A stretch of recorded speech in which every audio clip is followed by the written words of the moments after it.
Larry, good to see you. Hey, Mark. Good to see you too. How you doing? Yeah, I'm doing great. Mary, I'm just making sure it looks like you locked Larry on the screen, right? Yes, sir. All right. It doesn't seem locked. I'm seeing your logo on here now. So if we can lock him back, I just want to make sure that you're the main focus, Larry. Okay. There we go.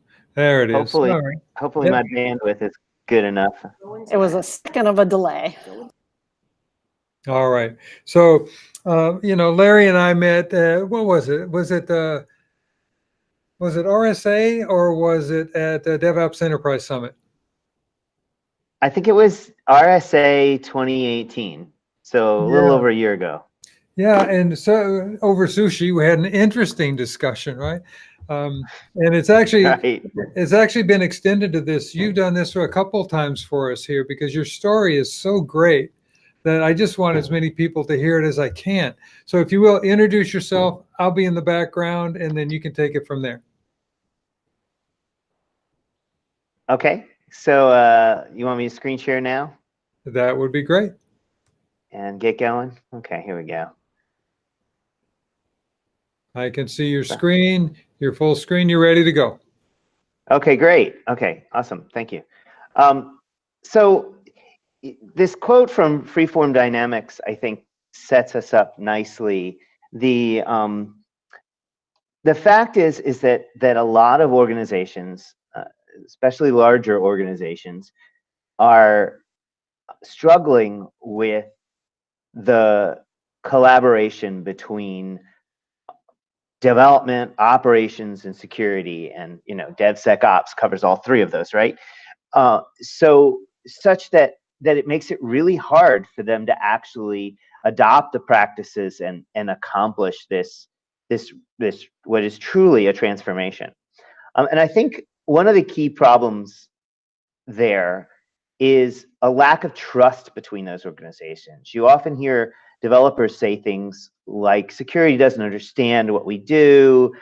They're telling us to do things that don't make any sense. You hear things from the security folks, development teams are lazy. They don't want to do the right thing. They're just going to put crap out there that gets us hacked. And when you start with these sort of attitudes, it's very hard to actually get the benefits out of shift left and DevSecOps. So a lot of what I think is my work is focused on is in bridging this gap, in sort of figuring out ways that get security folks to sort of change their mindset and their approach, as well as get security folks to change their mindset and adopt practices. And so this talk is largely about sort of that squishier side of how you accomplish this transformation, this DevSecOps transformation. So that's what the talk is, a little bit about my background. I graduated from Virginia Tech with an electrical computer engineering degree. I am an engineer at heart. I started my first business while I was still an undergrad at Tech, grew it to 80 employees, 20 million a year in sales. At one point, the software we had written was controlling 60% of the world's power generation. So if the bad guys could find vulnerabilities in our software, they could literally bring down the world's power grid. So we got really good at producing vulnerability-free software. In fact, created a whole framework for doing that. Carnegie Mellon got wind of that and basically invited me up to Carnegie Mellon to help launch what is now called the Scilab. It was called something else before. There I met with a few folks from industry and some folks from the Software Engineering Institute and the US CERT there, and we launched the Build Security In framework, which is essentially a packaging of the framework I had been using at my startup to produce vulnerability-free software. I went to Carnegie Mellon to change the world, and I thought that this framework would be, everyone would love it and it would change the world, and it didn't. We failed. And I think the reason we failed is that the vast majority of the low-hanging fruit at the time, and this was 15 years ago plus, the vast majority of the low-hanging fruit was in the operations folks' hands. And a bolt-on approach was actually going to provide more bang for the buck. It certainly was going to feel like quick wins, and vendors were able to sell a story to spend money on their tools and their solutions that were going to fix it from an operational side of things. Removing the vulnerabilities in the software was going to be too big of too much of a long-term effort. So most folks didn't adopt the build security and mindset. I left Carnegie Mellon and went to go work for Rally Software. And the reason I went to Rally is they had this database of tens of thousands of teams. I thought if I could crawl around in that database, I could validate some of these concepts that I was pushing, and we could actually change the world. And that was largely successful for Agile practices. I published the largest ever study correlating Agile practices with outcomes like productivity, predictability, quality, responsiveness. And I'm very well known for that work. It's even still in the Agile and DevOps communities. I'm still an active developer. I believe that if you're going to be telling developers how to do it, then you have to be an experienced person with, doing it yourself. And so I'm the primary author of a dozen open source projects, one of which gets roughly 300,000 downloads a month.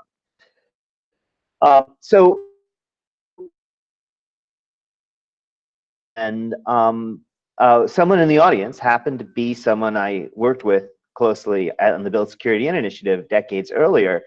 And I was talking all about these sort of how you get developers to change their behavior stuff.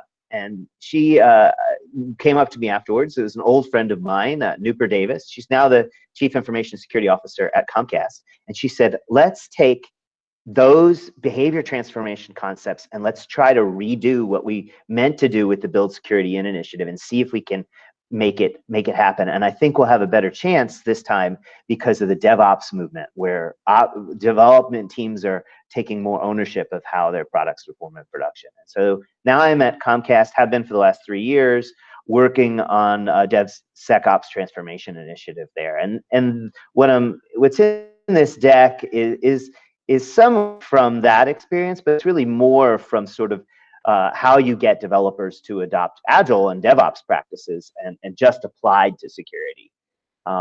So when I started this, I had this DevOps continuum. I wanted to basically graft security practices over the top of it. And so this is my attempt to do that. I'm not going to go through each one here in the interest of time, but I am going to stop at this analyze and learn step here. And the key takeaway here is in that defect incident 3-step link that's listed there. And the reason I think this is so important, this is fundamentally at the heart of what I think we're trying to do, is that most security people and most developers think about security as a gate. And if you take a gating mentality, you imagine the very best pen testing group is only going to find between 5 and 30% of the latent vulnerabilities in a product. That means you're already going to ship to production with a gating mentality of between 95% and 70% of the vulnerabilities still in the product. And so in order to get much better than that, you have to stop thinking of the things that are found by the pen testing group or some scanning tool or some static analysis tool. You have to stop thinking of them as point things that you need to fix. And rather, of course you need to do that. So that's step 1 in the 3-step. But you need to take what was found and turn it into a pattern, and then try to find that pattern elsewhere in your code bases. Not just the one that was being analyzed, but all of the code bases you're responsible for, and find and fix those. And then the 3rd step in the 3-step is to put in place some change that will prevent you from ever making a vulnerability like this again in the future.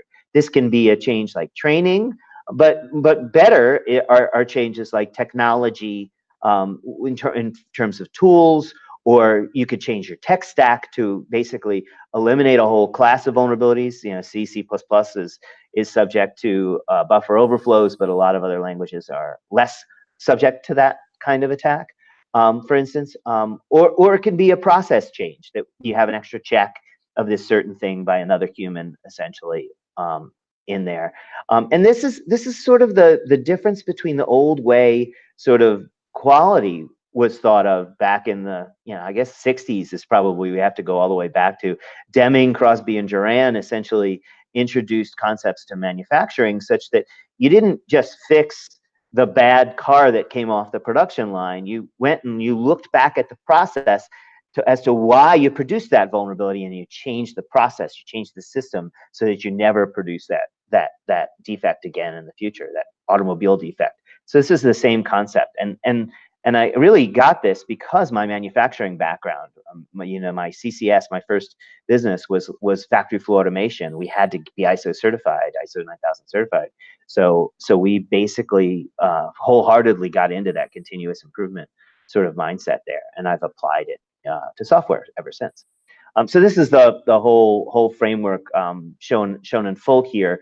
But that's too much stuff. What I found is that if you try to talk to that visualization, one block at a time, one bullet at a time, development teams sort of get lost. And so I basically have a framework that makes it much easier for them to essentially do what I'm suggesting here.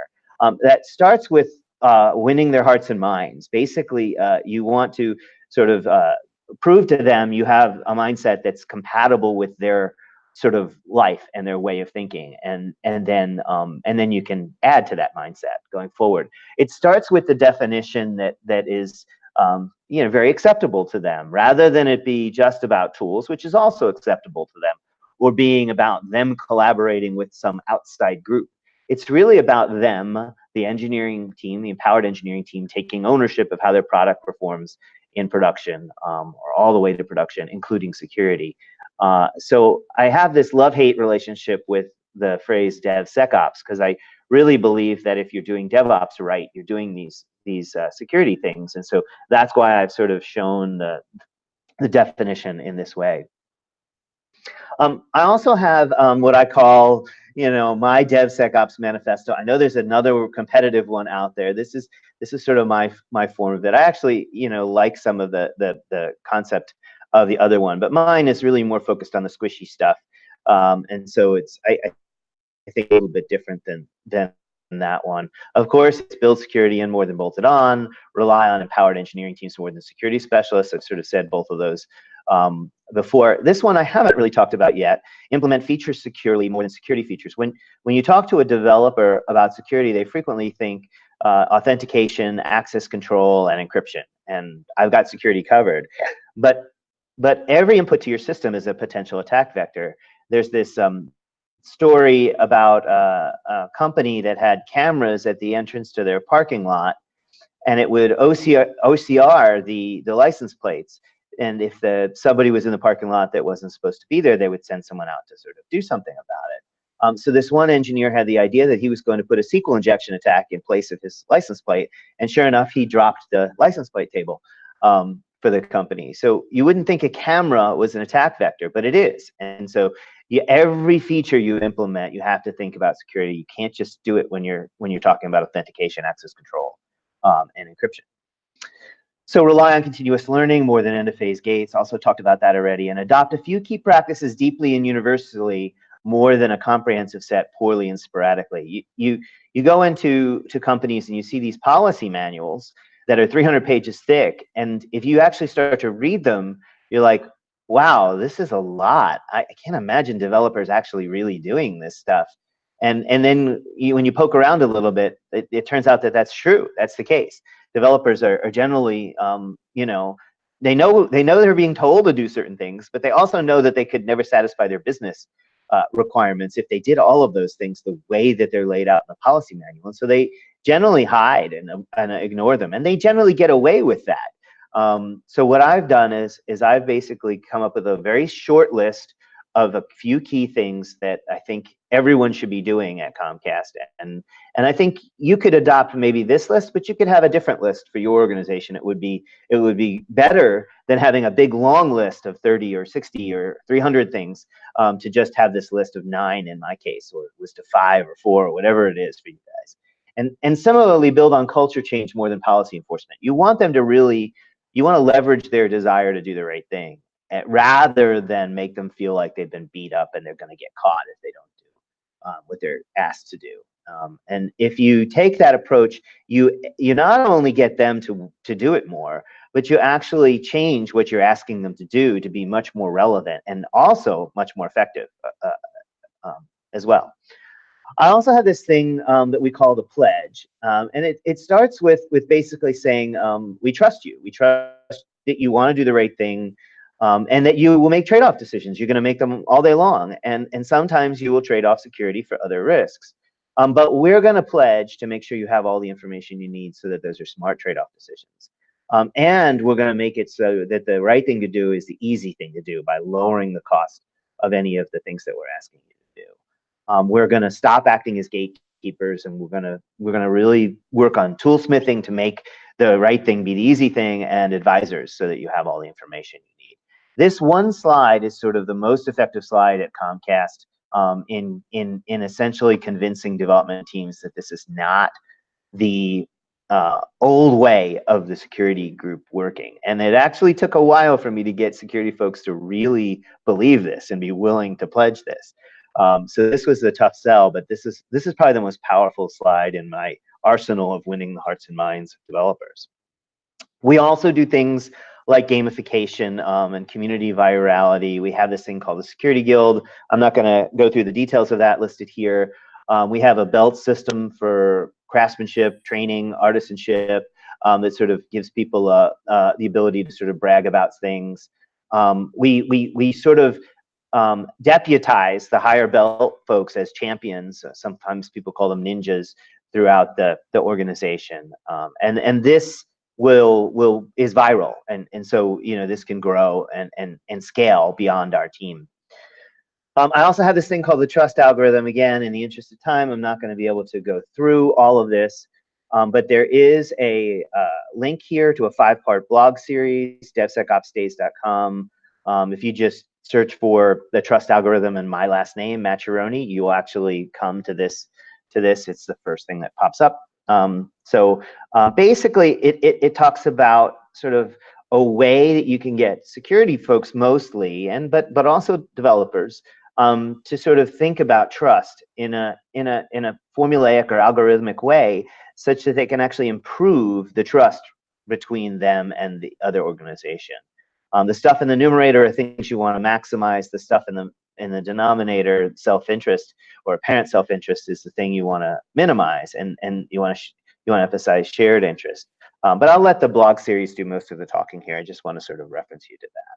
So those are the tools I use to win the hearts and minds of developers. Step 2 of this 3-part framework is to have a shallow team level improvement ramp. And I'm going to actually switch over here to the tool we use to do this. Oops, it's called Greenhouse. Hopefully there was nothing there on that email that I shouldn't have shared. But this is a table of 30 or so practices, and it's organized by the best bang for the buck in the upper left-hand corner. These are things that are either easier to do, they are potentially more valuable, from the upper left corner out, and that's key, is because it gives them a very specific way to go about, a very clear sort of order to go about. And I think I may have lost my screen sharing here. Oh, you're still doing okay, Larry. I got it. You got it. Okay, cool. Okay. So good. So the way we use this is we've identified sort of org level goals for these 9 practices in the left corner here. These are the necessary 9, we call them. And we sit down with every development team and we walk through at least these 9. And frequently, if the team is already doing these, we'll spread to the red table. But we walk through each one of these and we talk about them. So 100% of your team members who've been employed at least 90 days have been through Yellow Belt training. And we ask them to rate themselves. Are we at thoughts? Are we at words? Are we at actions? Are we at culture for this? Thoughts, so this acronym is THWACK. You've been thwacked at the end of this. When we first come into this tool, everything is unknown. Everything is in this blue color. And we ask them to either set it to white or some shade of green. Notice how we're not using red or amber here, because it's just work they haven't gotten to yet. It's not something they're sort of, going to be dinged for. And I think that's frequently sort of the first place that people sort of fail, is they they want everyone to be perfect all at once, and they don't really sort of give them this ability to green up over time, to mature over time with this. So this progression really, I think, helps people to sort of feel comfortable with that. As we're going through this list of practices, sometimes we only get through the necessary 9, but frequently we get to more. We're identifying things that are candidates for a 90-day action plan. And then we bop over to this tab, and so this column will have maybe a 8, 9, 10 things in it at the end of the self-assessment sort of phase. And when we get over here, we ask them to drag some small number. Now this is my team. We've dragged a bunch of things over here because we want to dog food them. But most teams only drag 1, 2, maybe 3 things into the planned column. And these are things they're committing to turning a darker shade of green, 1 shade of green darker within 90 days.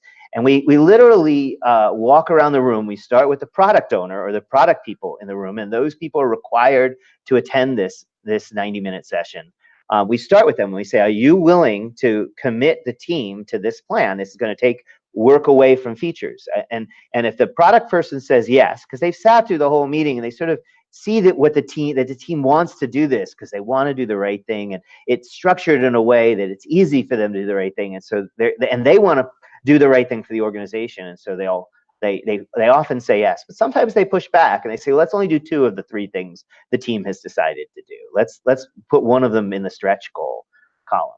And then we go around the rest of the room and we literally ask every team member if they commit, if they support this plan, and they'll actively try to seek it come out. And so this is highly effective, this whole approach. We have a 93% success rate. Things that get dragged into the plan column turn a darker shade of green 93% of the time, and that's that's basically the key to the whole program. We also involve management, and this is actually step 3 in my 3-part framework.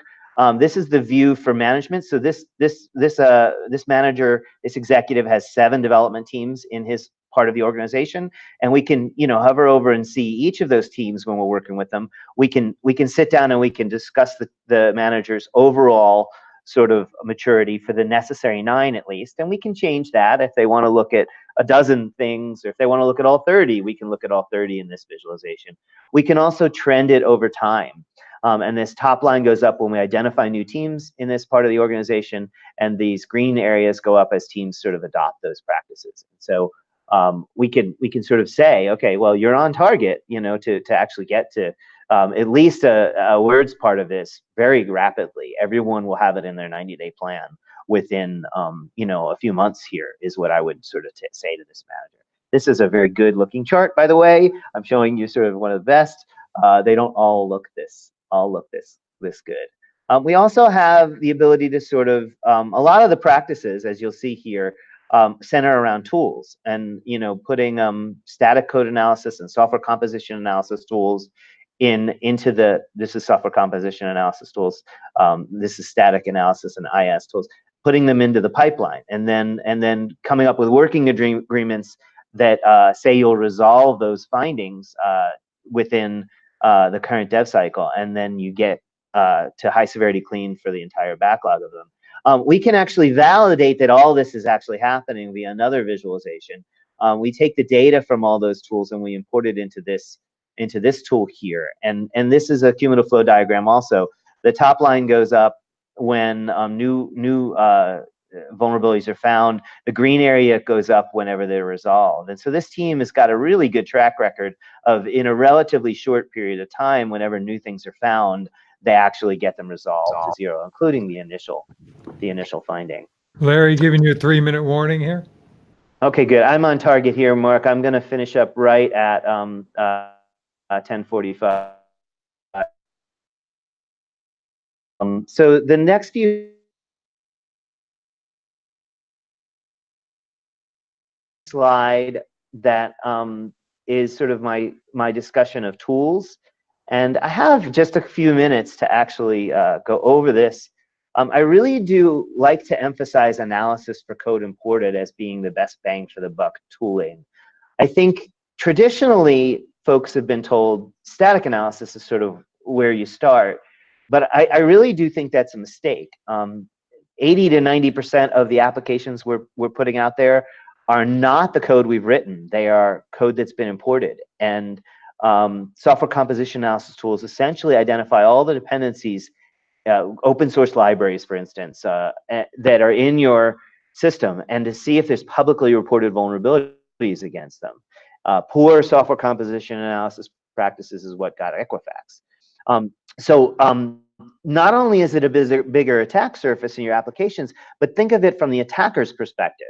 If he can find a vulnerability in a library that's used by tens of thousands of apps, that's a much more efficient use of his time or her time. So that's where they're going to focus. So I think starting with SCA is maybe 10 times more valuable. They're also much easier tools to implement. They run fast in the pipeline, usually in the build step. You don't even need to have like sort of an out-of-band scan like you do with static analysis tools. And they run really fast. They have low false positive rates, and they're generally very actionable. What's reported, upgrade to this version and you'll fix the problem. And so sometimes it isn't always easy to upgrade to that version. It might break other parts of your app. So it isn't necessarily easy, but it is simple. It is a very simple sort of thing to do. The next sort of big bucket I have is analysis for code written. And I put both static analysis and IS tools in here. I favor IS tools because they have lower false positive rates. They also run faster. They take less sort of a burden on, they fit better with a DevOps mindset. But you can't always run an IS tool. There's certain circumstances where you can't. And so we fall back to the static analysis tools for that. So I'm just going to put the whole thing up here in case someone wants to take a quick screenshot. I mentioned that. And this is my second to last slide other than my question and answer slide here. And basically, this is quotes from folks at Comcast. We have them do a survey, anonymous survey after every one of these sessions. We're up to about 140 of these sessions now at this point. And these are the sort of feedback we get. We get negative feedback as well. We ask them for sort of things we could do to improve. And I have a different slide where I show how we've addressed roughly a dozen or so of the things that have come from these comments. We get teams sign up on average between 2 and 3 practices every 90 days, 93% success rate. And this says 120 teams. We're up to 140 now. So we still have a long way to go, but that's sort of our program. And this is my question and answer slide. And I'm going to slide on over to Slack and be available for question and answers there. Mark? Great, thank you, Larry. I have a quick question on this. The tool that you were showing that was helping you manage visibility and all of this, what was the name of that tool, and is it commercially available? So the tool that I demoed there with the green sort of radar chart, yeah. that is called Greenhouse. It is not commercially available. There are pieces of it that I had developed before I came to Comcast, and those are open sourced. So that's how Comcast was able to consume them. But most of the back end is Comcast intellectual property, and I can't make available open source or otherwise right now. I am working on a solution to that, so stay tuned if you're interested in that. I'll be glad to sort of put you on a list to follow up with you once that is available for folks to either get to open source or maybe sign up for a pilot for a commercial version of it. Always good to talk to you. Very much appreciate it. Yeah, good to talk to you too, Mark. Okay, bye. Thanks for having me. And I'll be on Slack for more questions. Okay, bye guys.